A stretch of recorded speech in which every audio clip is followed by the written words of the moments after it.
think I've been refereeing for about 15 years. But, you know, it's been such a long time that you just get on and do it. I'm from Sussex originally and played a lot of football in Sussex as a kid, you know, adult, and then moved up to Surrey and decided that once I'd given up the game, I didn't want to be a coach or a manager because I know what a pain in the backside it is to manage grassroots football teams. But consequently, I didn't also want to just not do anything. So I thought I'll try and see what it's like to be a referee and see if I could manage the kind of people that I'd become when I was a player. So of course that was run because back then they were run by local societies rather than out of county. Mm-hmm. So Barry Cundin, Tony Island ran the course, and I took it up from there and actually really enjoyed it. So sort of got through those nervous few first games where you think all you're ever doing is making mistakes, Mm-hmm. but decided just to keep it going. And it also helped with keeping fit as well. Like a lot of us that are on the county circuit, if you're not going up through the levels and you want to continue, you know, I had age against me at the time to move too far up the levels. You know, you do it because you enjoy it, because you're not going to die rich from being a referee. We know that. Mm-hmm. So it is very much, I enjoy it. I enjoy the camaraderie with the referees that I go out with, and also with the teams. And once you've been doing it a while around a lot of the leagues, a lot of the teams know you.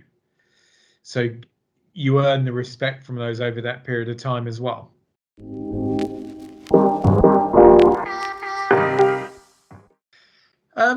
I certainly realised what it did for me. It helped me get more confident as a person. And Dominic was diagnosed with autism and Asperger's from year 6. Probably 5. Year 5, 6 at primary school, and was then taken out of mainstream school and into a specialist school for autistic children. So missed a lot of what you'd consider as building rapport, friendship groups with people, because most of the pupils that he went to school with came from far and wide. So it's not as though after school you'd hang out with your friends because they all lived miles away. So, and especially with autistic kids, it can be about that social interaction, is working out how to interact with people without, for want of a better expression, sort of like flipping out, which is what the first traits that we saw with Dominic at primary school. So, and from my own experiences, I actually thought with refereeing, autistic kids are brilliant at being black or white. You know, so if you give them the laws of the game, they can understand them completely and administer them properly. But the bit that he would be missing would be that almost like untold law of being able to engage with players, whether it be youth football and the associated coaches that go with that, or as he's now turned out, where he's doing open age football, is some grizzly old person that's been playing football for 30 odd years wanting to give him his point of view, you know, when you're only 17. Mm-hmm. So it is that, right, it's a great way for him to build up social interactions, working out how people tick, you know, because obviously, as we know as referees, when you give a decision, 11 will think you're fantastic, the other 11 will think that was a load of rubbish. So it's managing that throughput of emotions coming through and being able to articulate yourself to gain respect from those, especially when you're so young, when you're doing open age football. So that's why I wanted him to get into refereeing. I mean, the other bit is, as a kid, when you're earning 35 quid a game, actually it's quite lucrative. Instead of doing a Saturday job at the supermarket or a shop, you know, keeps you fit, it's good money.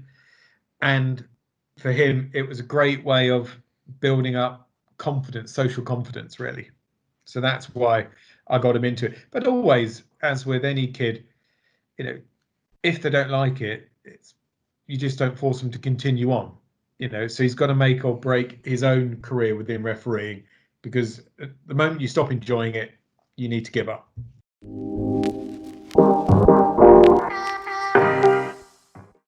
I mean, I think it's actually been great for me, because especially when I started, I was 14, obviously, when I took the course, and when I was doing like young kids football, probably like under 12s or under 11s was my first game, and I was kind of getting used to talking to the managers at the start of the game. Like, that would be something that I would focus on, as in making sure that I was talking to the managers and the players.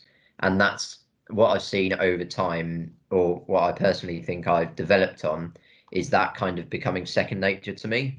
It's almost as if I can focus more on technical aspects of my game, or certain aspects of getting the diagonals right, or whatever it is, hand signals, etc. And what I find is quite good for my self-esteem almost, is that I don't have to necessarily worry about talking to the managers or the players in a correct manner, because I feel like my refereeing has helped me quite a lot in talking to players, engaging with them more, getting the respect of the coaches before the game, hopefully getting it during the game. But if not, I can still then deal with that well during the game, because I'm kind of developing those skills as I referee more. And that's obviously great outside of refereeing, because it's that whole aspect of, as you get older, you talk to lots of people, you get to know lots of people, you largely have to get on with quite a lot of people, and refereeing is great at helping me do that.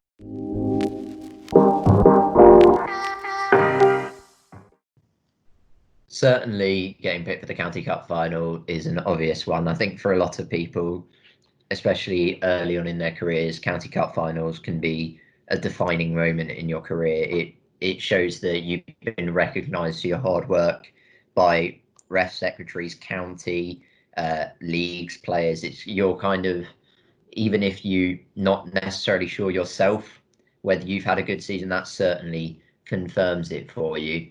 And I think another good game that I did, which I certainly enjoyed, was down at the Chelsea Academy. I was appointed to do the under-18s Chelsea women's game versus the international under-18s women's Norway team. And I was kind of like, this is my first taste of international football. So it was, even though it was in England, it definitely counts as international football for me. And it was good to referee also from a personal development point of view, refereeing players that aren't necessarily fluent in English. I mean, don't get me wrong, they actually have great English, but trying to deal with players who are talking in different languages is also another aspect that I might be able to encounter as I go through my refereeing career. So that was certainly an outstanding moment for me, just to be appointed to the game and then to experience an international game like that was great.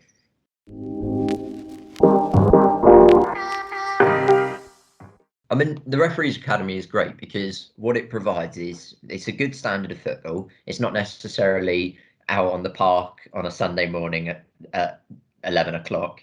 You've got good quality players, and what it allows you to do is manage the game a bit easier, but also refine your technique. And it allows you to refine your technique in a way where you know more or less what the players are going to do because they're good at what they do. It's not necessarily going to get booted in one direction and you're not sure where that direction is going to be. So you can almost aim your diagonals better, and there's different elements like being able to focus on your hand signals, etc., that the academy's great at. And probably the defining feature of the academy is that the mentors that go along with it, because normally on almost every single game you do at the academy, you get a mentor who will come and observe your game and maybe be observing some other people's games. And at half time, or in like, if we're doing quarters, in between breaks, they'll come over and they'll tell you what you're doing right, and they'll show you how to improve on that. And then they'll give you pointers that you can also improve on. I think during my development in the last 2 or 3 years, the academy is probably one of the main reasons that I've improved quite a lot. Certainly my technical ability as a referee has got a lot better due to different mentors giving me different strategies. Also because there's quite a lot of different volunteers who help there. They've all got different ways of refereeing. They've all got different tidbits as you must, that like give you an idea of the different strategies that different referees use, and that allows you to kind of refine your strategy, because you know that you can kind of incorporate different ones that work for you better. And I think over the last 2 years, I've certainly been engaging with them quite a lot and taking advice from them, because they've been in the game a lot longer than I have. Yeah. So I recognise that obviously they must have done something right to still be enjoying it up to this point. So it's certainly helpful having mentors to help you refine your technique.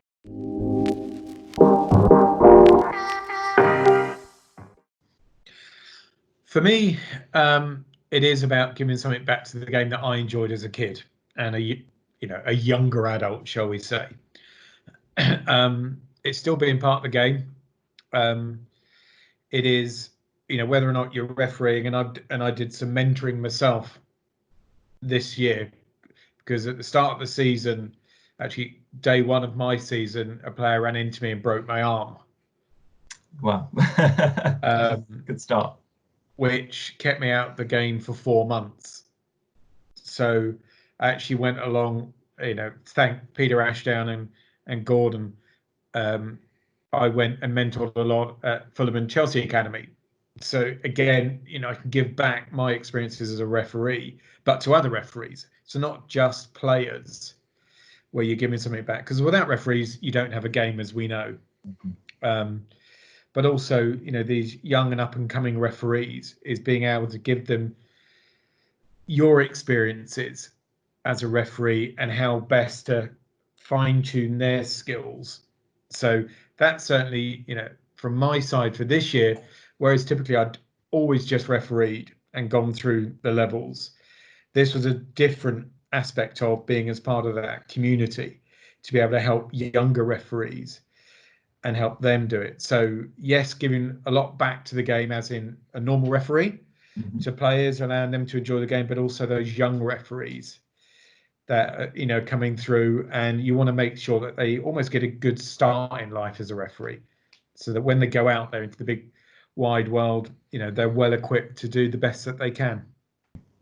I think mine's probably a bit more nuanced and probably a bit more just like lighthearted. Obviously, you could echo everything that Daz says, because you're there to help the players.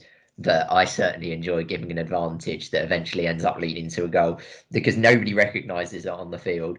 That that when you've given it and it's led to a goal, that you've done something right and it's benefited a team. It's got nothing to do with wanting one team to do better and then the other bit. That your ability as a referee is actually shone through, whether they notice or not. And I think that's probably most referees secretly give themselves a pat on the back after giving an advantage. Hopefully not as much as Mike Dean did, but just doing it because he enjoyed the fact that he got it right. So, but yeah, that's probably one of my favourite things about being a referee.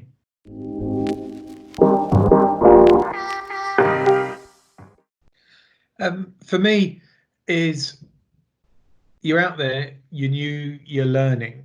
So don't let one game define how you approach the rest of your career as a referee, whether it be short, long, medium term. Hopefully it won't be short, because you need to be able to get through those mistakes that you'll make, as we all do. Even us old Haggerty referees still make mistakes. We call it as we see it.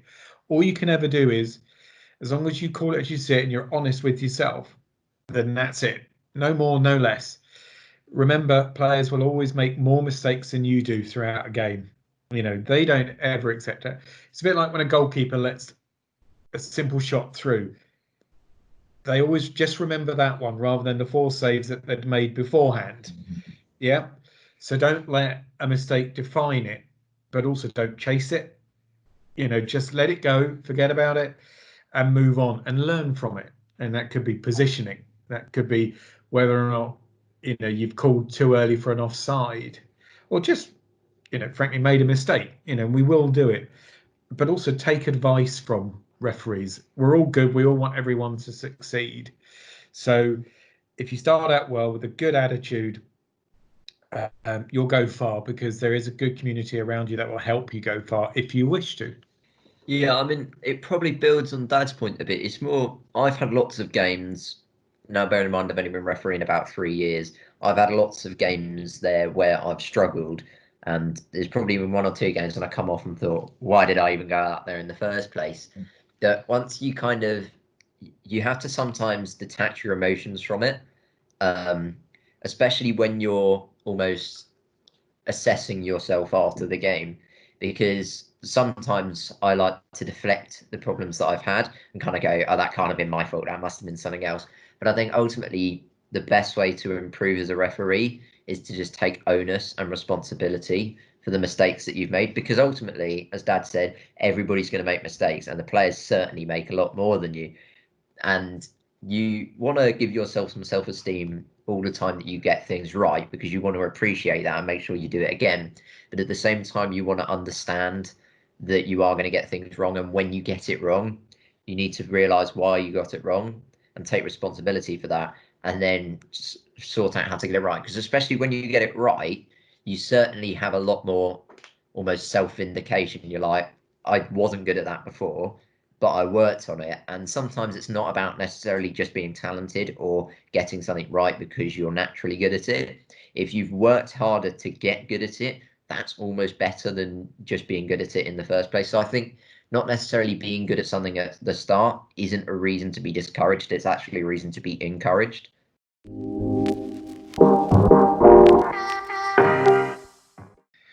We have, fortunately, we've been appointed to 2 games together, both county cups.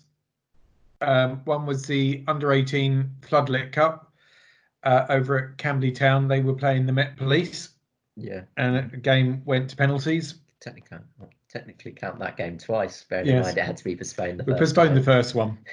Right. So technically 3. So that was good, because it's the only time that he has to listen to me, and he will listen to me, being the referee, and he's my assistant. So it makes a change for him to have to abide by what I say for a change. And then also we did a County Cup semi-final together. I think it was the under-16s. Under-16s Guildford Saints. Guildford Saints v Aldershot Town, which is, again, a decent game to do, and thoroughly enjoyable, because as you know, if you're the referee and you've got a team of neutral assistants, it's great to work as a team. You spend a lot of the time, especially at the grassroots level, with club assistants who majority do the best that they can. The minority are just plain rubbish, but we know that, and you work with that. So it's actually quite nice to work together as a team. So we did enjoy it, didn't we?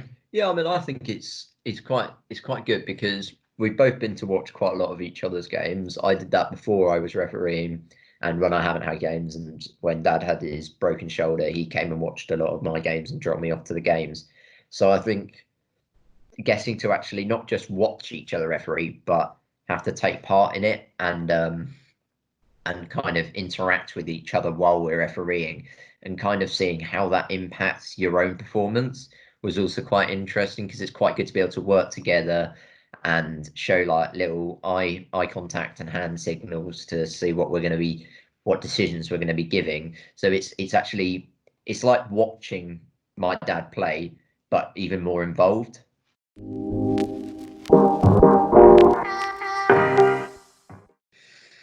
Well, and usually for us, I mean, the last sort of 2 or 3 years, we've ridden together, done the London to Brighton cycle ride, and that's always on Father's Day. Yeah. So we're up at Clapham Common for normally 6 a.m, and then we ride down to Brighton, and then the wife will come and pick us up, and we'll put the bikes back on the car and drive back to Guildford. So a lot of that day, it's great spending it with Dominic, but it's not relaxing, and you get a very sore backside after cycling all that way. So what with the pandemic as we've had at the moment, the ride's not on this year.